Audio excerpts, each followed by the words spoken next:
Et salut Joris, comment ça va? Salut Marine, tu vas bien? Ça va, nickel. Donc là, il Top. y a un petit battle des cuirs chevelus là. Là vraiment, C'est vrai qu'on s'est connus, j'en avais moins et t'en avais plus. ouais, c'est ça. OK, bon normalement on est en live, sur YouTube et sur, Instagram. Hem, 3 épisode de 20 minutes, podcast. Donc je rappelle, hein, pour ceux qui viennent, de découvrir, c'est un podcast, par des honneurs, avec des honneurs et pour des honneurs et leurs adhérents. Voilà, rapidement le podcast. Heu Aujourd'hui, on a Joris en invité. Je vais te laisser te présenter rapidement. Rapidement, c'est un AMRAP de 20 minutes. Et je l'ai pas lancé, tu vois, parce que les présentations peuvent être longues. Je vais nous laisser un peu de temps pour du contenu. Allez, ça marche. Joris Palomé, du coup, j'ai 34 ans. Ça fait 10 ans que j'ai ouvert la salle de CrossFit Minime, 10 ans de CrossFit Albi et 2 ans et demi de CrossFit Grand Rond. Voilà, j'étais pratiquant du CrossFit à peu près depuis 15 ans. Avant ça, j'ai fait à peu près tous les sports possibles, mais surtout 13 ans de rugby et 10 de judo à peu près en sport-études et en centre de formation. Et après, avant, j'ai fait une école de commerce. Moi, je suis pas issu du milieu du sport, je suis pas coach à la base. J'ai passé mes diplômes CrossFit et j'ai coaché à l'étranger dans mes salles. Mais voilà, un peu le truc. Mais je suis surtout gérant. OK, gérant avant tout. OK, ça donne le tableau. Donc je lance le chrono, AMRAP 20 minutes pour, nos diverses problématiques et je coupe à 20 minutes, comme ça tu pourras être à l'heure à ton rendez-vous. Top. Donc du coup, moi je rebondis direct. Tu te considères comme coach ou tu te considères comme chef d'entreprise? Chef d'entreprise. Avant, OK. et sans aucune hésitation. OK. Donc du coup, parce qu'on a une problématique, c'est qu'on a beaucoup de de gérants, on va dire, qui ne voilà, je mets les pieds dans le plat, mais j'assume, hein, qui ne Mm. prennent pas la mesure de leur travail ou de leur, ce Du qu'ils job. doivent ouais, de job, voilà. Mm. Qu'est-ce Mm. que tu en penses là-dessus? Comment tu as un peu voyagé de ça, justement par rapport à ton école de commerce et maintenant, tes 3 salles et comment tu tournes maintenant? Ouais, je te rejoins sur ça. L'idée, c'est que souvent, c'est des passionnés et qui sont coachs et qui se disent je vais ouvrir une salle. Parce qu'en France, notamment plus qu'ailleurs, on a déjà une fiscalité qui est hyper compliquée, hyper serrée. Donc, la renta, elle est moins bonne que dans tous les autres pays pour gérer une salle de CrossFit. Tu peux En plus, développer ça? On fait un petit aparté sur la ouais, bien sûr. rentabilité? Bon, Ton en analyse, fait, hein. tu sais, souvent, l'erreur des clients, ils vont te dire: «Ah ouais, tu gagnes tant par mois». Tu sais, déjà, il faut enlever 20 sur le prix d'un abonnement. On est taxé à 20 sur la TVA et Le ensuite, souvent, fameux, les gens, ils con nombre d'adhérents, pardon, je te coupe. ouais, ouais, c'est ça, ouais, ton nombre d'adhérents et tu sais, ils pensent, à regarder le nombre de personnes dans les cours et ils te font un calcul. Et souvent, ils confondent chiffre d'affaires et bénéfices. Donc, c'est vrai qu'on est taxé globalement à 60 de tout ce qu'on gagne. Voilà, la majorité, elle Ouais. part. Mmh. Donc 60, tu as bien la TVA parce qu'on est sur 20 de TVA, tu as les charges sociales, Ouais, tu as patronale, foncière, taxe foncière d'entreprise, URSSAF, on la connaît, hein. CFE tous les ans, CFE, voilà. donc Ouais, il y a une myriade de taxes, ouais. Donc il donc faut d'abord, axer son business, malheureusement sur la rentabilité, ouais, en fait, une entreprise, c'est pas une asso. Une entreprise, c'est là pour gagner de l'argent, ouais. C'est la donc priorité. toi, le chiffre que tu avances, c'est 60. Ouais, plus ou moins, ouais. Parce qu'en plus, bah, après, tu sais, sur ton salaire que tu te verses, tu vas repayer des impôts, repayer de la TVA, donc tu es même un peu plus, ouais. Mmh. Ouais, parce que le gérant quand il se paie, hein, il a l'URSSAF à payer, hein, qui est non négligeable, Mmh. ça c'est à Et prendre en compte derrière, aussi. ouais, il paye des impôts sur sa rémunération, tout ce qu'il va dépenser, il va le repayer en TVA, et cetera. Donc ouais, ouais, on est bien taxé, ouais. Et puis là, pour en revenir au gérant, le gérant, c'est quand même, on va dire, celui qui tient la boutique, hein. Ça veut dire qu'à un moment donné, si le gérant, il perd sa motivation, il est pas, récompensé de ses efforts, c'est là où ça commence à cramer. Je vais tout de suite, te parler d'un sujet, moi, qui m'intéresse, c'est le burn-out chez les gérants. Justement parce que, il y a un moment donné, en tant que gérant attends, pardon, je t'ai coupé tout à l'heure, on va revenir sur le burn-out après, mais je t'ai coupé sur le métier de chef d'entreprise et au niveau de la rentabilité. Pardon. On va Ouais, repartir là. Ok. Bah, tu vois, j'ai discuté la dernière fois avec à Toulouse, on a 17 salles, même plus, je crois, de CrossFit. Donc, on est une des villes de France, on se connaît assez bien. J'ai discuté avec une gérante de salle. Ça fait 2 ans qu'elle l'a, elle se paye toujours pas. Donc, ça veut dire qu'elle travaille dans sa salle sans pouvoir se payer un salaire. Sa société, du coup, elle vaut zéro. Et en plus de ça, ça veut dire que si elle voudrait faire autre chose, elle pourrait même pas payer un coach pour le faire. Donc, ça veut dire que tout le calcul, si tu veux, le burn-out, il arrive là, tu vois. Ça veut dire que déjà, tu dors pas bien la nuit, tu vis pas de ta passion et tu prends pas de plaisir quand tu es dans le dur. Donc, je pense que tout chef d'entreprise va vivre des bons et des mauvais moments. Et en France, peut-être plus qu'ailleurs. Après, on a quand même beaucoup de choses. Hein. Faut pas se léser. Mais bon, voilà, je pense que ça fait partie de ce rôle-là, d'avoir des moments difficiles. Voilà, et de savoir les gérer, de savoir rebondir et anticiper et de continuer à travailler comme ça. Si je te dis cette phrase, tu me dis si ça résonne en toi, ce que tu en penses, que le CrossFit en France s'est construit et est ce qu'il est et sur le sacrifice des gérants. Pas sur le fait que les gérants soient tous blindés, mais vraiment, ça se construit sur le sacrifice des gérants et ça continue à se faire sur le sacrifice des gérants. Qu'est-ce Ouais, que tu en penses de ça? je dirais que tu as en bonne partie raison. C'est-à-dire que je crois qu'on est le deuxième pays dans le monde à avoir le plus de salles de CrossFit après les États-Unis. Je ne sais pas si tu as les derniers chiffres, mais on est à quoi, 600 salles en France? À Moi, peu j'aurais 8. Je crois qu'on était dans les 600. Bon, 600 et Ouais, 800. 600, ouais, 600, ouais. Bon, Bon, voilà, je pense que tu as raison. Je pense que sur ces 600, je pense qu'on respecte à peu près la règle des 20-80. Je pense que tu as 20% des salles qui vivent bien. Voilà, tu ouais. vois, et 80 qui galèrent. Donc, La loi de Pareto appliquée. ouais, elle s'applique bien. Et je pense que oui, je pense qu'il y a beaucoup de gens qui vivotent, quoi. Ils sacrifient, ils font un sacrifice de tout leur temps, c'est-à-dire ils coachent, ils font la gestion, ils font le ménage, ils font la communication, le commercial. Leur amplitude horaire, elle est de 12 heures par jour pour un salaire qui est de moins de 2000 balles par mois. Je pense que c'est la majorité. S'ils se payent. Ouais. Et donc, toi, si tu as un message à faire passer aux gérants, hein, que ce soit des anciens ou des nouveaux gérants, quel message tu aimerais leur transmettre là en 10 ans qu'est-ce que tu as à leur dire, quoi? Je suis passé par là. Malgré que j'ai été une salle qui bien démarré, etc. Un moment difficile, des moments de doute, des moments de burn-out. Voilà, je pense que voilà, c'est normal. Par contre, la passion, c'est bien. On aime faire pratiquer. On a commencé tous par là, toi aussi, je pense. C'est-à-dire qu'on a aimé le CrossFit, on a aimé le pratiquer. Par contre, le vivre et le gérer, c'est un métier différent qu'il faut vraiment intégrer. C'est pour ça que je parle voilà, c'est une entreprise, c'est vraiment là pour gagner de l'argent. Si une entreprise n'a pas vocation à gagner de l'argent, elle ne va pas durer dans le temps. Du coup, il faut vraiment tourner son esprit et sa façon de travailler sur l'aspect commerce, quoi. Chef d'entreprise, donc savoir gérer la gestion, au final. Ouais. Et qu'est-ce que tu dirais aux adhérents qui observent les gérants et qui sont à l'affût de la du moindre signe de richesse Mm. extérieure des gérants en France, tu vois, parce qu'aux États-Unis, pour l'avoir vu, hein, on a des merci à la fin des cours. Mm. En France aussi, on a des merci à la fin des cours, mais on a des merci et puis on a un respect de ce que le gérant fait et on est content de sa réussite. Mm. Euh, Qu'est-ce que tu as à dire? Est-ce que déjà, toi, tu as vécu des mauvaises expériences par rapport à ça, Ouais. en tant que gérant de salle en France? Et qu'est-ce que tu as à dire à ses adhérents? Alors, pas à tes adhérents. C'est-à-dire, si tu traites quelqu'un d'enculé, bon, ce ne sera pas ton adhérent. Mais qu'est-ce que tu as à dire Bon, à ces adhérents-là qui ne sont pas les tiens? j'ai pas de problème à le dire à mes adhérents si c'est valable, mais je l'ai vécu. Je l'ai vécu un jour, on m'a dit, enfin,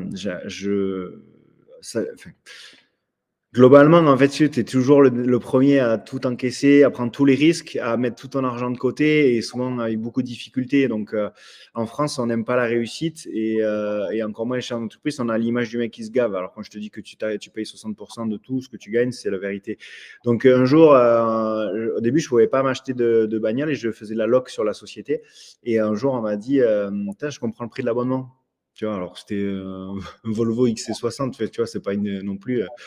Et du coup, ça m'avait un peu marqué, tu sais, sur l'image de ça, alors que je pense que je gagnais même pas 2000 euros par mois, tu vois. T'es pas dans la classe richesse en France, 2000 euros par mois. Donc, je l'avais pris dans la gueule. Euh, Bon, après, tu prends un peu de recul, tu vois.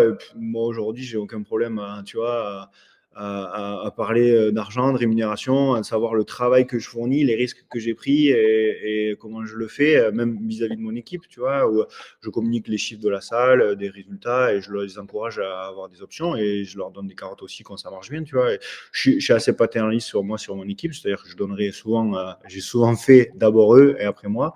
Mais ouais, c'est un peu dommage l'image de la France sur ça. Je suis plus surpris, si tu veux. Moi aussi, j'étais aux États-Unis. J'aurais 3 salles, je ferais en Ferrari, quoi, tu vois, aux États-Unis. On me dirait, putain, mec, comment tu fais? Eh ben, je donnerais du conseil, quoi, comme je fais maintenant. Donc, Bon, le message, voilà, c'est c'est quoi? un peu Écoutez jalousie. la paix au gérant. Le message, c'est non, c'est d'abord, c'est pas essayer d'être jaloux, c'est d'abord essayer de faire mieux soi-même, d'essayer d'abord de travailler pour soi, avant de comparer et d'essayer de critiquer les autres. En fait, je pense que ce qui est bien, il faut le prendre. J'ai une phrase qui dit si tu vois quelqu'un de meilleur que toi, essaye de lui ressembler. Si tu vois quelqu'un de moins bien, essaye de voir tes erreurs en toi. Tu vois, c'est un peu travaille d'abord sur toi, quoi. Et puis le reste. Ça fera un bon extrait, ça, pour Instagram, hein, un peu de philosophie. Ouais, c'est Ok. ça. Donc là, on rebascule sur le burn-out. Comment tu sens tes collègues là? Tu disais que tu avais fait une réunion il n'y a pas longtemps avec les gérants de Toulouse. Comment c'est pour toi un peu le CrossFit en France en ce moment? Les salles de Ouais, CrossFit affiliées le tendance CrossFit, un c'est peu. un peu dans le dur cette année-là, parce qu'on a sorti 2 ans de Covid qui a été compliqué à gérer. Moi, perso, je l'ai mal vécu parce que ça faisait 6, 7 ans que j'avais ouvert. Tu as mis toute ton énergie, tout ton temps et tout ton argent dedans, et du jour au lendemain, ça pouvait s'arrêter quelque chose d'extérieur externe que tu ne maîtrises pas.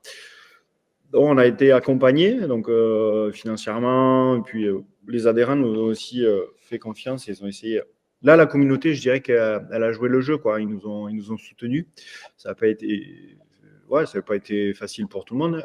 Et après, quand ça en est ouvert, pour moi, ça a été le problème. C'était pas pendant le Covid, c'était juste après, parce que tu as perdu la moitié de tes clients. Au premier, tu perds confinement, tu perds quasi rien. Au deuxième, tu perds un peu plus. Au troisième, ça fait un peu mal. Et du coup, tu réouvres, tu as perdu 50% de tes adhérents et tu n'as plus les aides. Donc, c'est là que il faut se donner deux fois plus de moyens pour revenir à ton rythme de croisière. Et ça a pris 2 ans. Donc, en fait, 2 ans de Covid plus 2 ans, tu perds 4 ans. Tu plantes 4 bilans à la banque après, il faut cravacher. Ouais. Donc, ça a été difficile. Donc, je comprends un peu, tu vois, les gens qui sont un peu durs parce que déjà, à la sortie on a payé les affiliations CrossFit pendant le Covid alors qu'on ne gagnait pas d'argent. Derrière, ils nous ont mis une augmentation pour moi qui n'est pas justifiée parce qu'ils ont dit qu'il y avait du marketing, des trucs. Bon, en réalité, ma vie, elle n'a pas changé. J'ai rien de plus de la part de CrossFit, mais absolument rien. Mais bon, voilà. Après, ils n'avaient pas augmenté depuis X années. Donc, tu peux te dire, ils ont le droit, tout augmente. Donc, voilà. Mais ça a été un peu mal placé et un peu d'un coup. Tu vois. Donc, c'est la communication pour moi qui n'a pas été bonne, l'accompagnement et l'écoute des honneurs. Tu vois. C'est pas unilatéral. C'est-à-dire, on n'est pas là juste pour payer parce que sinon, tu arrêtes l'affiliation, tu fais la même chose. Ton boulot, il y a la salle, il n'y a rien qui va changer pour les adhérents. C'est concret, sauf que tu n'utilises pas le mot CrossFit et cross-training et puis tu fais ton boulot comme ça. Donc voilà, pour l'instant, je suis toujours là. Tu vois, j'avais dit, là, ça fait 10 ans, j'ai payé 22 affiliations sur toutes les salles. Donc, j'ai fait ma part. Que bon gérant, tu as fait un calcul de combien tu as laissé chez CrossFit pour l'instant? Je vais te le faire de suite, hein, tu vois, ça va être rapide. Hein. C'était à plus ou moins 3 000 euros, hein, parce que bon, ça a augmenté. On peut faire à 3 000 parce que. Ouais, tu vois, ça fait quasiment 70 000 euros. Donc, ce que je disais, tu vois, j'ai fait un message sur mon Insta en disant il y a 10 ans, CrossFit m'a apporté énormément parce que franchement, sans CrossFit, j'aurais pas été chef d'entreprise. J'aurais été chef d'entreprise peut-être dans d'autres domaines, mais pas dans la salle de sport parce que c'est vraiment ça qui m'a plu. Et puis, c'était le moment en 2014, tu vois, nous, quand tu avais ouvert, tu étais venu à l'ouverture, il y avait quoi? Il y avait même pas 20 salles en France, quoi, quand on a démarré. Et donc voilà, sans CrossFit, je n'aurais pas fait ça. C'est une certitude. Aujourd'hui, CrossFit m'a aidé à démarrer, mais ce n'est pas eux qui m'ont aidé à continuer. Donc voilà, j'estime qu'après 10 ans, tu vois, et 22 affiliations, CrossFit m'a apporté autant que je lui ai apporté. Aujourd'hui, je pense que l'équilibre, elle est Toi, parfait. 68 ans, et eux, ce qu'ils t'ont apporté. Ouais, aujourd'hui, je leur dois plus rien, en gros, parce que la méthode et la technique, tu te l'appropries. D'ailleurs, tu vois, là, je suis à Grand Rond. Aujourd'hui, on fait un crossfit assez grand public avec très peu d'haltéros. On se rapproche presque tu vois, de ce qu'on entend dire avec Hyrox, etc. Je fais des cours de vélo, je fais des cours de yoga, là, qui va démarrer. Tu verras passer du Là, monde un peu t'as après. fait du biking, enfin du Ouais, biking. j'ai des cours de cyclo, là, tu vois, juste là, tu vois, c'est des cours de bike, un concept que j'ai créé. Ensuite, on fait des cours de stretching, on fait des cours de TRX, on fait des cours de cardio, on fait des cours d'haltéro, on fait des cardio strongman. Au minimum, c'est ce qui ressemble à de l'Irox, plus ou moins. On le fait depuis 10 ans. Et du coup, CrossFit, ce serait une activité, une de mes activités, et pas seulement l'ensemble. Pourtant, on s'appelle CrossFit. Donc, tu vois, déjà, le nom de la salle, il est presque biaisé parce qu'on propose plus que ça. On propose des cours de running aussi à l'extérieur. Enfin, voilà. Donc, Tes et trois des cours salles, de piscine. De quoi? tes trois salles, là, tu es en train de parler de tes trois salles ou que sur la dernière? Sur les trois, on fait tous les cours. Enfin, il y en a une un peu moins, mais globalement, j'ai 6 ou 7 cours différents. Ouais. Bon, je te pose la question, même si ça me ferait chier que tu donnes une mauvaise réponse, mais est-ce que toi, tu penses à te désaffilier ou pas? Pas Si aujourd'hui. oui, pourquoi? Pour être très clair, je me suis posé beaucoup la question parce que, comme je t'ai dit, on a été augmenté. On a été augmenté 2 fois en réalité. On a été augmenté juste là quand on a dit on a pris 1000 balles dans la gueule. Et en fait, après, ils ont mensualisé les paiements et sans te demander. Et en fait, tu as repris une augmentation sur la mensualisation, donc tu payes Parce que 400 euros par mois. voilà, t'as des frais de mensualisation. Ouais, Les mérites. mais tu peux plus faire. C'est compliqué de faire la demande de payer d'un bloc. Du coup, tout le monde a été augmenté et 2 fois. Donc bon, après voilà, En fait, tu sais, moi, je gère ça comme un chef d'entreprise. CrossFit, j'aime la pratique et je serai toujours pratiquant de cette méthode. Ça, c'est une certitude. Aujourd'hui, je suis en entreprise, je pèse ce que je paye et ce que j'ai en retour. Aujourd'hui, j'ai quasi rien en retour. C'est-à-dire que je programme mes salles avec mes coachs. Je gère mes clients, mes problèmes, mes trucs. Donc, on a pesé le pour et le contre sur ça. Aujourd'hui, on y est toujours, donc ça veut dire que la balance, elle est pas négative pour CrossFit. J'ai regardé, tu sais, le nombre de drop-in à l'année. Ici, sur Grand Rond, en gros, mon affiliation, elle est couverte à 80% par les drop-in. Donc, ça veut dire que mon affiliation, mes 4000 balles que je paye, j'en rentre 3000 euros par an de drop-in. Donc, je ne rentrerai pas autant si je n'avais pas marqué CrossFit sur ma salle. J'aurais peut-être des séances de passage, comme ça. Donc, on s'est dit, pour 1000 balles, je vais la garder. Tu vois. Ouais. Sur le minimum, je ne sais pas, il faudra que je fasse le plein, mais enfin le point, mais c'est pas 3000, mais c'est un peu moins. Mais du coup, bon, ça me calcule pas autant, ça me coûte pas autant qu'on pourrait dire. Mais voilà. Par contre, tu vois, je trouve, moi personnellement, que c'est là, on est obligé de passer un niveau 2 pour pouvoir garder l'affiliation à son nom. Quoi, moi, je refuse de le faire parce que je ne coache pas. Je suis gérant et ça a été un sujet aussi de discussion. C'est-à-dire, peut-être faites un diplôme pour les gérants qui servirait beaucoup plus que d'apprendre à coacher, je pense, parce qu'il y a beaucoup plus de gérants qui sont en difficulté que de coachs. Du coup, je le délègue aujourd'hui à mes coachs qui vont passer le level 2. Il y en a certains qui l'ont déjà. Et pour garder l'affiliation.